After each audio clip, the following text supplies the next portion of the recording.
여러분, 삽질한다라는 말을 혹시 아시죠?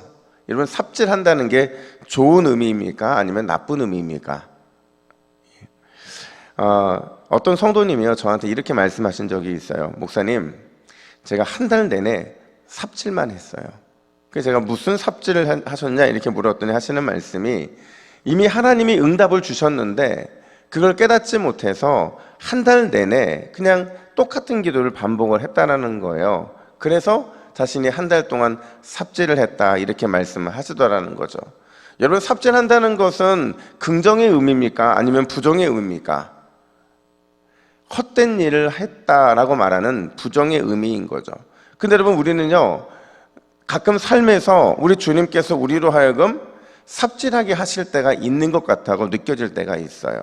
그러니까 내가 하고 있는 이 일이 너무나도 의미 없다고 여겨지는 그 일을 계속 하게 될 때가 있더라는 거죠.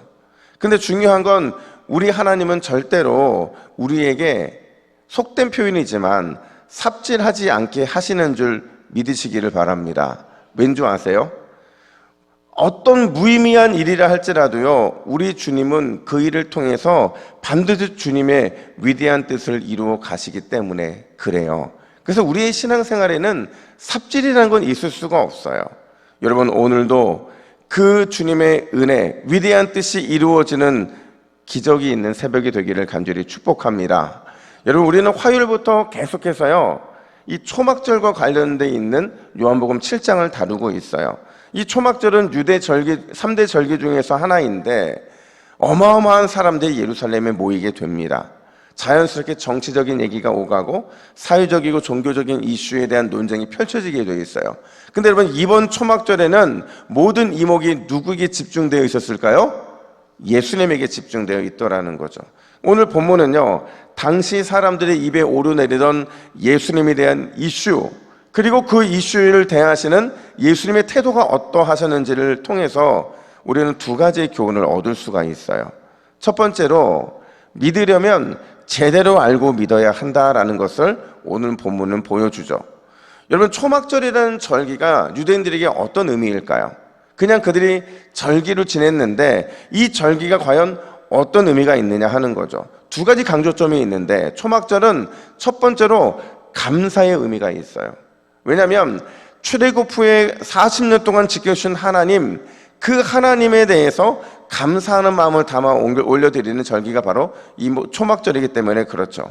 근데 또 하나가 있어요. 또 하나가 뭐냐면 바로 갈망이라는 의미인데, 여러분, 모세와 같은 구원자, 자신들의 메시아가 속히 오셔서 이 광야 같은 세상에서 이스라엘을 구원내는 것, 그거를 갈망하기 위해서 지켰던 절기가 뭐라고요? 초막절이라는 거죠. 결국 그런 의미에서 오늘 본문에서 원래는 예수님이 올라가기를 원치 않으셨지만 올라가셨다고 어제 말씀을 드렸잖아요. 근데 예수님이 초막절에 예루살렘에 나타났다라는 것은요, 너무나도 큰 상징적인 의미가 있는 겁니다. 어떤 상징적인 의미냐? 너희가 그렇게도 간절히 구하고 갈망하던 진짜 메시아가 예루살렘에 왔다라는 거예요. 그러니 나를 믿으라라는 예수님의 메시지가 던져지고 있는 거죠. 그런데 사람들이 그 상징적인 메시지를 여러분 깨닫습니까? 깨닫지 못합니까? 깨닫지 못하더라는 거죠. 오히려 수많은 오해를 쏟아내게 되는데 그 중에 하나가 27절이에요. 우리 27절 말씀을 같이 한번 읽어볼까요? 시작. 그러나 우리는 이 사람이 어디서 왔는지 아노라. 그리스도께서 오실 때에는 어디서 오시는지 아는 자가 없으리라 하는지라. 자, 여러분, 이 말 속에는요, 그들이 오해하고 있었던 한 가지와 그들이 잘못 알고 있었던 한 가지, 이 두 가지가 섞여 있는 표현인데, 분명히 성경에 보면 그리스도는 유대 땅 베들레헴에서 와야 돼요. 근데 예수님은 어디 출신이에요? 갈릴리 나사렛 출신이라고 그들은 생각을 했다는 거죠. 그러니까 예수님의 오심 자체가 메시아랑 맞지 않는 거예요. 여기에 하나가 더 덧붙여지게 되는데, 당시에 유행하던 메시아 갈망 사상이 있었어요. 그건 뭐냐면 메시아는 신적인 존재로서 호련히 구름 타고 출현할 것이다라는 이런 사상들이 그들 가운데 유행을 했다라는 거죠. 이게 성경에 없는 내용이에요.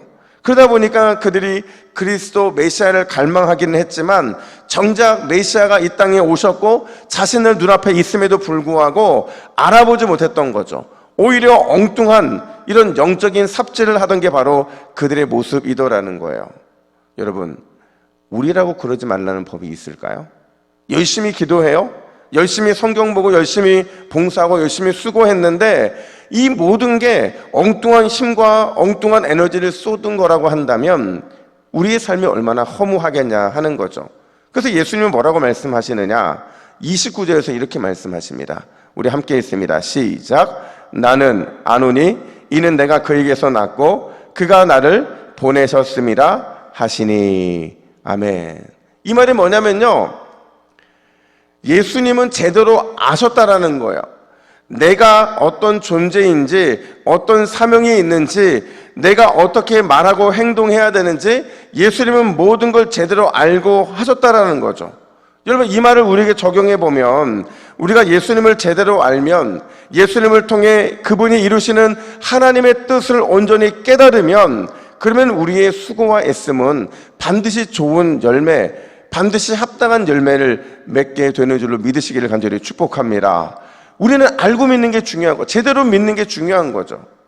그래서 이런 얘기를 제가 들은 적이 있어요. 어떤 사람이 헌책방에서 지도 한 장을 샀대요. 근데 이 지도가 뭐 자기에게 당장 쓸모가 없으니까 저쪽 서재 한 구석에 놓고 30년을 보낸 거예요. 그리고 이제 드디어 삶을 마무리할 때가 돼서 자신의 서재를 정리하다가 그 지도를 발견하게 된 거죠. 싸게 산 지도였고 별 볼 일 없다 싶어서 그냥 친구에게 주고 싶어서 대학에서 역사를 가르치는 친구한테 이 지도가 어떤 지도냐고 물어보니까 그 친구가 이렇게 얘기하는 거예요. 이 지도는 100만 불짜리라는 거죠. 그러니까 우리나라 가치로 한 10억이 넘는 가격인데 그렇게 가치 있는 지도라는 걸 알게 된 거죠. 그러자 그 지도의 주인이 한탄하면서 이렇게 말했다는 거 아니겠어요? 내가 조금만 일찍 알았더라면 지금보다 훨씬 행복하고 훨씬 풍요로운 삶을 살았을 텐데. 여러분, 우리의 신앙인들에게는요, 하나님을 아는 게 굉장히 중요해요. 예수님을 제대로 아는 게 중요해요. 왜냐하면 하나님을 아는 것만큼, 예수님을 아는 것만큼 은혜가 우리에게 임하기 때문에 그래요. 여러분, 믿으십니까? 예수님을 경험하는 것만큼 그분이 주시는 은혜는 나에게는 클 수밖에 없다라는 거예요.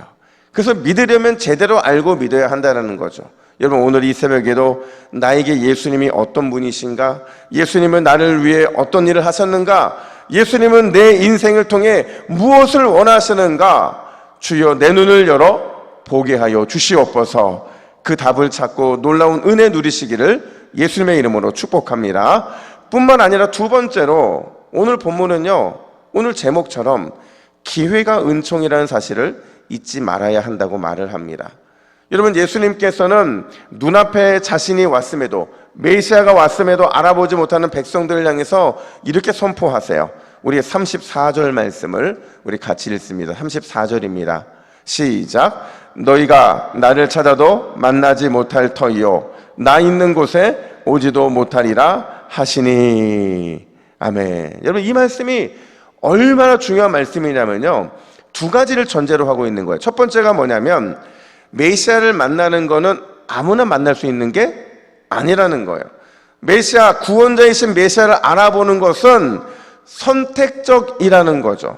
그리고 또 다른 하나는 메시아이신 예수님을 만날 수 있는 건 만난 자들에게는 너무나 큰 기회라는 거예요. 결국 이 두 가지를 합치면 뭘 의미하느냐? 메시아를 만나는 그 기회가 우리의 삶에는 은총이라는 거죠. 기회가 특별한 은혜라는 사실을 절대 잊지 말라는 거예요. 근데 그게 내 눈앞에 있는 게 기회이고 또 나에게 가장 소중한 특별한 기회라는 사실을 우리는 잘 보지를 못하잖아요. 그러니까 방법은 하나밖에 없어요. 매 순간마다 내 삶에 주어진 것들이 기회이고 하나님이 나에게 주시는 특별한 은혜라는 사실을 잊지 않으면 그러면 우리는 우리 가운데 찾아온 기회를 놓치지 않을 수 있다는 거죠. 여러분, 오늘 이 새벽에 우리가 기도하는 것도, 오늘이라는 시간을 선물로 받은 것도 은혜의 기회인 줄 믿으시기를 간절히 축복합니다. 사실 믿는 우리에게는요, 모든 게 다 은혜고 모든 게 다 특별한 선물이고 모든 게 다 기회라고 볼 수가 있어요. 그런 의미에서 초막절에 자신들이 그렇게 갈망하던 메시아가 왔음에도 알아보지 못한 이스라엘 백성들의 이 어리석음은 기회가 은총을 잃어버린 결과라는 사실을 우리는 기억을 해야 돼요. 여러분, 오늘 이 새벽에 우리가 누릴 수 있는 기회의 은총 마음껏 누리고 예수님 만나시기를 예수님의 이름으로 축복합니다. 우리 함께 기도의 제목을 같이 읽습니다. 시작. 주여, 예수님을 더 알고 더 경험하고 더 깨닫게 하옵소서.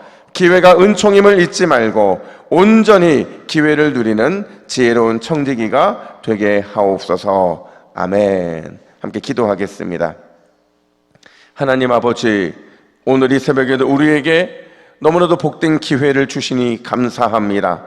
이 기회를 통하여 예수님을 더 많이 알고 더 많이 경험하고 더 많이 깨달음으로 인하여 우리가 영적인 풍성한 삶을 살아가는 모든 새벽 기도자가 될 수 있도록 인도하여 주시옵소서. 특별히 오늘 이 새벽에 주님 주신 기회에 붙잡고 간절히 기도하는 우리의 심령 가운데 은혜의 단비가 촉촉히 내리는 놀라운 역사가 있도록 인도하여 주시옵소서. 감사드리며 예수님의 이름으로 기도하옵나이다. 아멘.